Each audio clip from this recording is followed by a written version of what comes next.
Olá, pessoal! O vídeo de hoje é um exercício prático de preenchimento da parte 5 da declaração de óbito. Trata-se de um caso clínico real, gentilmente cedido por um jovem médico que foi meu aluno de medicina. Vamos ao caso. Homem de 54 anos chega ao pronto atendimento de uma cidade pequena com queixa de dor torácica em aperto de forte intensidade associada a vômitos. O médico solicita a administração de algumas medicações e pede um eletrocardiograma que mostra inequivocamente um infarto agudo do miocárdio de parede anterior extensa. O médico então solicita a administração de outras medicações e inicia os procedimentos administrativos para transferir o paciente para um hospital de alta complexidade, porque ele não dispunha dos recursos necessários ali. Os familiares presentes informam que o paciente era portador de hipertensão arterial sistêmica há 12 anos e fazia uso irregular das medicações. Também relatam dislipidemia e ganho de peso de mais de 30 quilos em 5 anos. Cerca de 4 horas após a admissão, sem conseguir ainda a transferência, o paciente apresenta piora clínica com falta de ar, queda da saturação periférica de oxigênio e rebaixamento no nível de consciência. O médico tenta medidas clínicas sem sucesso e realiza a intubação orotraqueal, acoplando o paciente ao ventilador mecânico disponível. Em seguida, o paciente apresenta hipotensão arterial rapidamente progressiva e parada cardiorrespiratória, mesmo com as manobras de RCP, por 30 minutos. Ele veio a óbito cerca de 5 horas após a admissão. Bom, este é o caso e para este paciente, como para todas as pessoas que venham a falecer, foi preenchida uma declaração de óbito.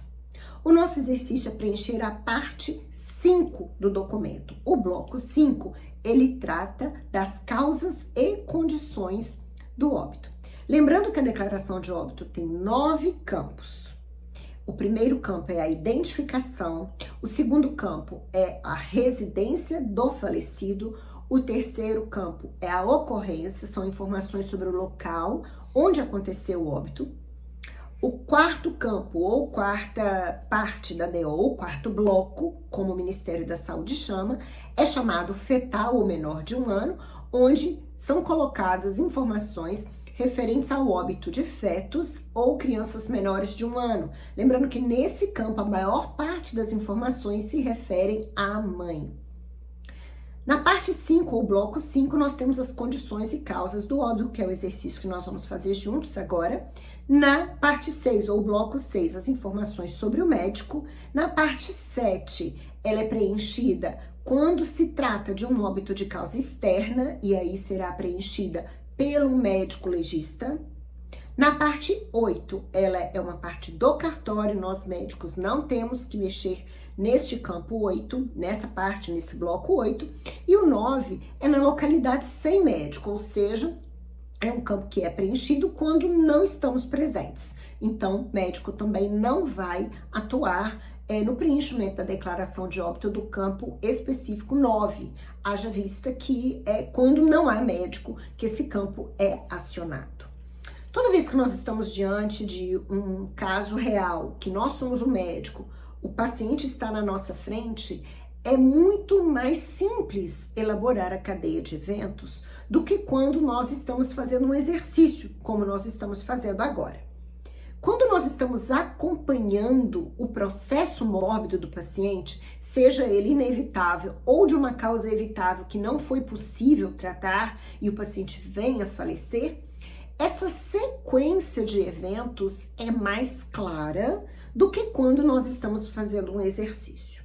Isso é para dizer para vocês que quando vamos preencher nós mesmos o óbito de alguém que nós acompanhamos, tende a ser mais tranquilo do que será nesse exercício agora. Mas de qualquer forma, temos que seguir rigorosamente o raciocínio que eu vou passar para vocês. Temos que preencher todos os campos da DO, exceto o 9 que eu acabei de falar, que não é para localidade sem médico, e quando o assunto é causas externas, não somos nós médicos que preenchemos, médicos não legistas, e sim o médico legista, e o campo que se refere ao cartório a gente também não preenche. Fora isso, todos os outros campos são de responsabilidade do médico. Cabe ao médico preencher todos eles. Nós vamos nos ater aqui ao campo que dá mais dúvida, que é a parte 5 da DO, ou bloco 5 da DO, condições e causa do óbito. Esse homem chegou com uma dor torácica, bastante típica. Ele tem 54 anos de idade, tem hipertensão arterial sistêmica, tem dislipidemia, tem obesidade. E o critério clínico é bem característico de infarto agudo do miocárdio, e o eletrocardiograma também demonstrou o infarto agudo do miocárdio. Então nós temos dois critérios, um critério clínico e um critério eletrocardiográfico. Não há dúvidas nesse caso que o que aconteceu com esse homem foi um infarto agudo do miocárdio. Ele foi adequadamente tratado dentro das possibilidades do serviço onde ele estava e foi solicitada a transferência para um serviço de maior complexidade. Transferência essa que não aconteceu porque o paciente faleceu antes de surgir a vaga em outro serviço. Pois bem, durante o tempo em que ele ficou nessa unidade de pronto-socorro, o que aconteceu? Ele piorou, certo? Ele piorou com o quê? Com uma piora neurológica, ele rebaixou o nível de consciência, ele teve uma piora do padrão respiratório, ele entrou em insuficiência respiratória e ele teve uma piora hemodinâmica, porque ele cursou com uma hipotensão rapidamente progressiva. Ele foi tratado, foi entubado, mas ele teve uma parada cardiorrespiratória e mesmo com as manobras de RCP ele faleceu. Como nós vamos, então, ordenar essas causas da morte na parte 5, no bloco 5 da DO? Vamos lá, o bloco 5 da DO, ele é composto primeiramente pelo campo 37. O campo 37, ele é o quê? Óbito de mulher em idade fértil. O campo é claro, é óbito de mulher em idade fértil. O paciente é homem. Se o paciente é homem, nós não preenchemos nada, nós não vamos marcar X em nada, em nenhum dos campos e nem no ignorado, porque é um homem. Então, vamos passar o campo 37 sem preencher e vamos para o campo 38, que é a assistência médica. Qual que é a pergunta no campo 38? Recebeu assistência médica durante a doença que ocasionou a morte? O que nós temos de informação da família? Que ele era hipertenso e que ele fazia uso irregular das medicações. Então, ele teve assistência durante a doença que ocasionou a morte? Sim, claro que teve. Ele tinha uma prescrição a seguir. Ele não seguia porque não queria. Ele teve assistência? Sim. Ele seguiu assistência? Isso não está perguntando. Provavelmente não, pelo que foi informado. Então, recebeu assistência durante a doença que ocasionou a morte? Sim. Lembrando que esse campo se refere a todo o tempo de adoecimento do paciente e não o momento do óbito. A assistência no momento do óbito, ela está explícita no preenchimento da declaração de óbito. Se o médico preencheu a declaração de óbito, ele deu assistência ao paciente. A prova da assistência é a emissão da DO. Então, nesse caso, no campo 38, recebeu assistência durante a doença que ocasionou a morte, nós vamos marcar o quadrinho número 1, sim. Depois a gente vai para o campo 39, onde se pergunta, necrópsia? Pessoal, nós temos claramente quais foram as causas dessa morte. Há necessidade de referenciar esse paciente para um serviço de verificação de óbito? Jamais. IML, nem pensar. IML é somente para as causas externas de mortalidade e no caso das mortes suspeitas, em que se tem uma definição de que a causa da morte pode ser externa. Aí vai para o IML para essa definição, mas a gente não manda para o IML direto a morte suspeita, a gente chama a autoridade policial primeiro, que define o envio do corpo para o IML. Nesse caso, nós não temos dúvidas nenhuma do diagnóstico e sabemos que foi uma causa natural. Então, tem necrópsia nesse caso? Não. Nós vamos marcar o quadrinho de número 2, não. E aí a gente passa para o campo 40, que é realmente o preenchimento das causas da morte. Lembrando que nesse campo 40 nós temos duas partes, a parte 1 e a parte 2. Na parte 1 nós temos as causas que levaram a pessoa à morte, 4 possíveis diagnósticos de serem descritos, na letra A, B, C e D.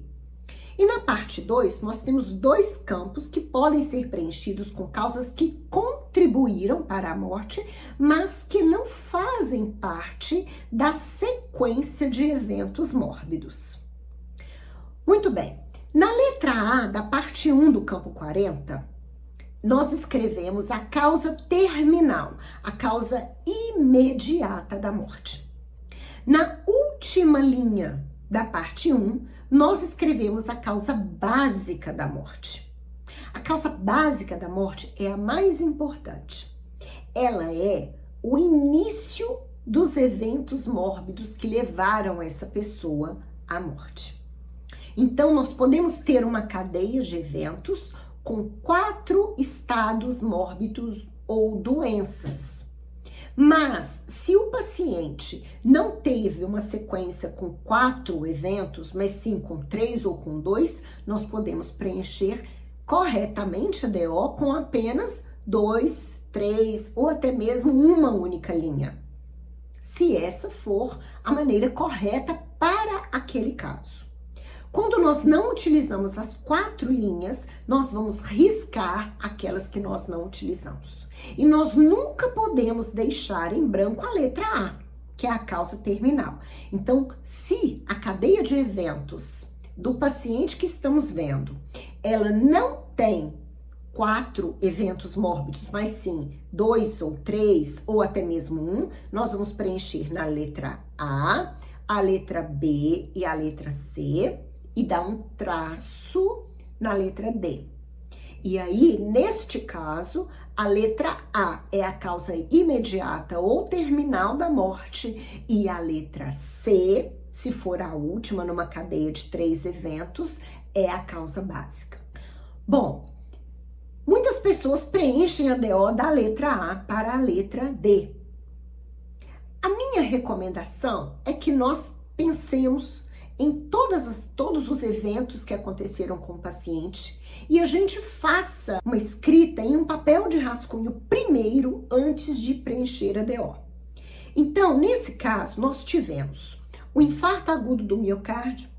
O que foi essa insuficiência respiratória desse paciente? Foi um edema agudo de pulmão. A pior hemodinâmica dele, o que foi? O que aconteceu com essa hipotensão que ele teve? Isso foi um choque cardiogênico. E ele teve a parada cardiorrespiratória também. E ele tem dislipidemia. E ele tem hipertensão arterial. E ele é obeso. Pessoal, como nós vamos organizar tudo isso? Vamos lá.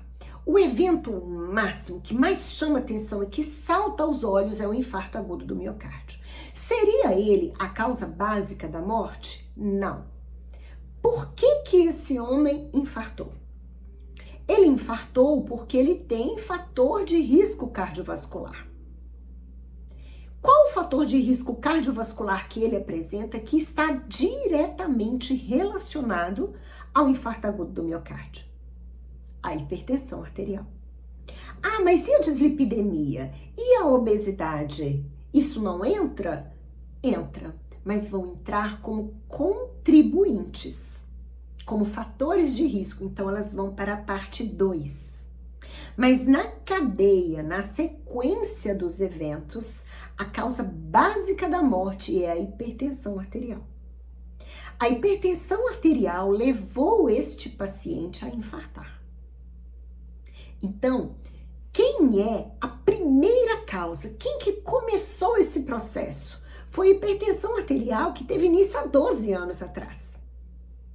Então, ele não infartou porque hoje ele teve uma obstrução coronariana. Não, esse é um processo que vem sendo construído ao longo do tempo em que ele esteve hipertenso sem tratamento adequado e ainda ganhou peso e ficou dislipidêmico. Vocês concordam? Pois é, essa é a maneira correta do raciocínio. A causa básica da morte, ela fica na última linha da parte 1, como eu já disse. E o que levou o paciente imediatamente à morte vai ficar na letra A. Então, uma maneira interessante de preencher a declaração de óbito é da causa básica para a causa terminal. Então, a hipertensão arterial levou ao infarto agudo do miocárdio. O infarto agudo do miocárdio levou a quê? A insuficiência respiratória? Sim, teve insuficiência respiratória, mas ela tem nome. Essa insuficiência respiratória dele se chama edema agudo de pulmão, certo? Esse edema agudo de pulmão levou a quê? A insuficiência respiratória, o que foi que aconteceu? Ou ele evoluiu com uma piora da função miocárdica, levando ao choque cardiogênico? Bom, eu posso estar trazendo para vocês mais dúvidas do que soluções. Mas isso é para dizer para vocês que tem mais de uma forma da gente preencher uma declaração de óbito corretamente. A interpretação da cadeia de eventos, ela pode ser diferente entre médicos e está certa para todos. Vamos a um exemplo que está correto nesse caso? Um exemplo que está correto nesse caso é a gente colocar como causa básica da morte a hipertensão arterial sistêmica. Então, ela vai para a letra D de dado. Ela vai para baixo. A hipertensão arterial sistêmica, vamos fazer o raciocínio de baixo para cima, levou a o infarto agudo do miocárdio. O infarto agudo do miocárdio levou o paciente a edema agudo de pulmão. O edema agudo de pulmão levou o paciente a uma insuficiência respiratória.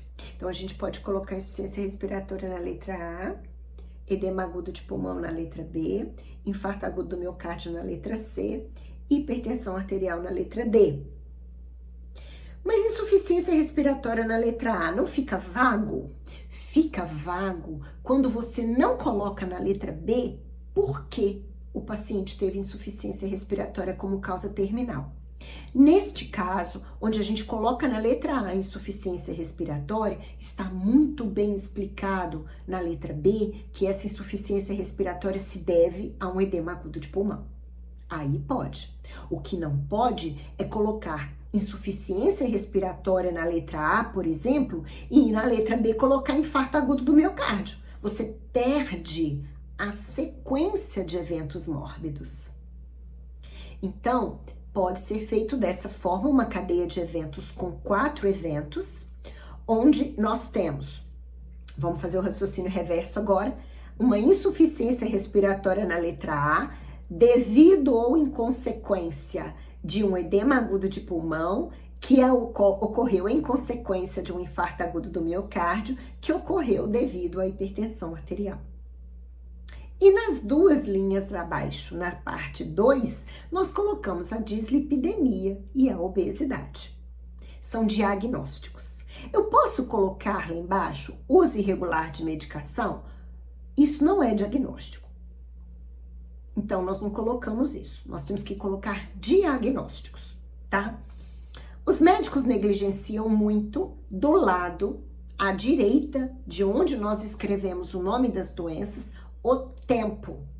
E isso não deve ser negligenciado. Faz parte do preenchimento da declaração de óbito nós colocarmos o tempo.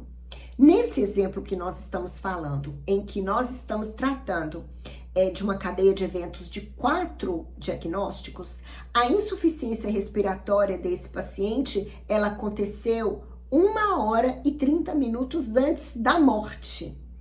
Se a gente for ver o caso clínico, o paciente foi reanimado durante 30 minutos. Né? O óbito aconteceu, mas 30 minutos antes ele passou sendo reanimado. E a insuficiência respiratória começou 1 hora antes da parada cardiorrespiratória. Então, foi 1h30 da insuficiência respiratória até a morte. Esse campo onde a gente preenche o tempo, ele é o tempo do diagnóstico até a morte. Então, se eu escrevo insuficiência respiratória na declaração de óbito, eu preciso escrever do lado quanto tempo antes da morte ele teve insuficiência respiratória. 1h30 ou 1,5 horas. E o edema agudo de pulmão, que é a letra B que a gente colocou. O edema agudo de pulmão, ele veio junto com a insuficiência respiratória, 1h30. E o infarto agudo do miocárdio? O infarto agudo do miocárdio, ele aconteceu cerca de 6 horas antes da morte. Porque o paciente, ele chegou já com um tempo de dor. Então, 5 horas e meia, 6 horas, é o tempo aproximado do evento mórbido até a morte. E a hipertensão arterial sistêmica, quanto tempo ele tem? 12 anos. A gente escreve do ladinho 12 anos, tá? Bom, e nas causas contributivas ou contribuintes, nós colocamos a obesidade e a dislipidemia. A gente sabe que ele tem obesidade há quanto tempo? 5 anos, pelo menos é o que nós temos de informação. E a dislipidemia, a família não sabia responder. Não sabia quando foi a primeira vez que isso foi diagnosticado, então passamos um traço no tempo na frente do diagnóstico de dislipidemia, porque a gente não sabe. Nós não temos a obrigação de saber tudo, mas nós temos a obrigação de investigar e perguntar. E o CID do lado, a gente preenche? Nem pensar. O CID não é função do médico preencher, ele vai ser preenchido na Secretaria Municipal de Saúde. Tem alguma forma diferente de preencher essa declaração de óbito? Eu vou dar só mais um exemplo para a gente não se estender demais. Mas eu posso muito bem colocar como causa terminal dessa morte, na letra A, o choque cardiogênico. Fica muito bom. Porque o choque cardiogênico, ele vai incluir o edema agudo de pulmão, ele vai incluir instabilidade hemodinâmica. E aí, na letra B, eu vou justificar por que o paciente teve choque cardiogênico. Choque cardiogênico consequente a quê? Consequente ao infarto agudo do miocárdio na letra B. E na letra C? Na letra C, a hipertensão arterial sistêmica. E nesse modelo que eu estou passando para vocês, ele é um modelo de 3 eventos mórbidos, a gente não coloca a letra D e dá um traço na letra D, de forma que ao dar o traço da letra D, a gente inutiliza o campo. E a dislipidemia e a obesidade vão entrar na causa contributiva.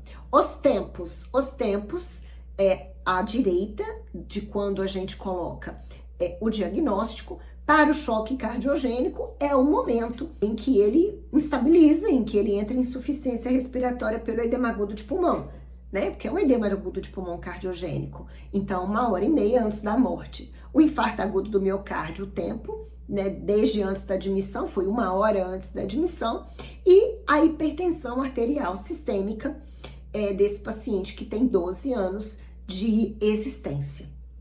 Então, é possível, nesse caso, pelo menos 2 modelos de declaração de óbito que ficam muito bem feitos e que demonstram exatamente o que aconteceu com esse paciente, trazendo informações epidemiológicas importantes a respeito do caso e dando a esse paciente um último diagnóstico digno, condizente com a sua existência. Eu espero que vocês tenham aproveitado esse rápido exercício sobre o preenchimento da parte 5 da declaração de óbito. Um forte abraço e até a próxima.